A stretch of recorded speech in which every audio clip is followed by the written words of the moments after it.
আমরা আমরা চাইবো যে টিম হোটেল থেকে প্লেয়াররা বাইরে না যাবে, একটা শৃঙ্খলার ভিতরে থাকবে, সিন্ডিকেট মুক্ত হবে। হ্যাঁ, যারা ভালো প্লেয়ার তাদেরকে আসলে মূল্যায়ন করা হবে। হ্যাঁ, এই বিষয়গুলো তো আসলে দাবি না মানার কিছু না। এবং এটাও হইতে পারে এখন কোচ বলতেছে ফাহমিদুলকে সম্ভব না দলে আনা, আর আমরা কোচকে চাই না। যে কোচ ফাহমিদুল চায় না সেই কোচকে আমরা চাই না।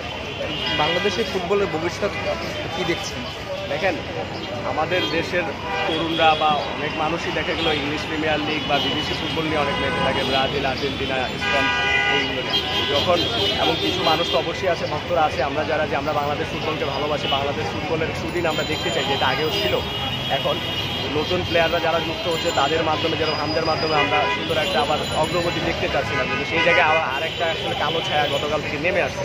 তো আমরা আশা করতেছি এগুলা অচিরেই কেটে যাবে, সিন্ডিকেট ভেঙে দেওয়া হবে এবং আমরা বাংলাদেশ ফুটবলকে আসলে ভালো দিনে দেখতে চাই।